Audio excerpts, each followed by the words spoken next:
होती, म्हणून तर आज सावित्रीबाई अमर रहे सावित्री.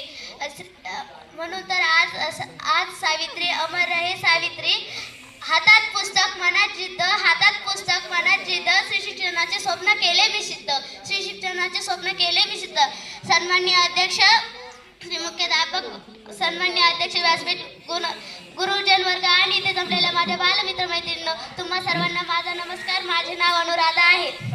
सावित्रीबाई फुले या भारतातील पहिल्या महिला शिक्षिका होत्या. त्यांचा जन्म 3 जानेवारी 1831 रोजी सातारा जिल्ह्यातील नायगाव येथे झाला.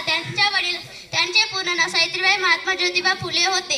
त्यांच्या वडिलांचे नाव खंडूजी व आईचे नाव लक्ष्मीबाई होते. सावित्रीबाई फुले यांच्यावर लोकांनी खूप अत्याचार केले, कित्येक वेदना त्यांनी सहन केल्या होत्या, तरीही त्यांनी हार मानली नाही. सावित्रीबाई फुले यांनी पुणे येथील बिडेगाव या तालुक्यात मुलींची पहिली शाळा काढली होती.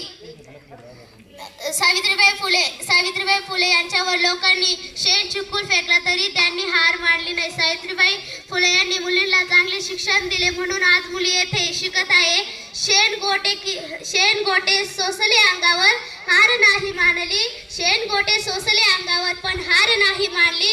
तुझ्याचमुळे ग सावित्री आम्ही शाळा पाहिली, तुझ्याचमुळे ग सावित्री माई आम्ही शाळा. एवढे बोलून मी थांबते.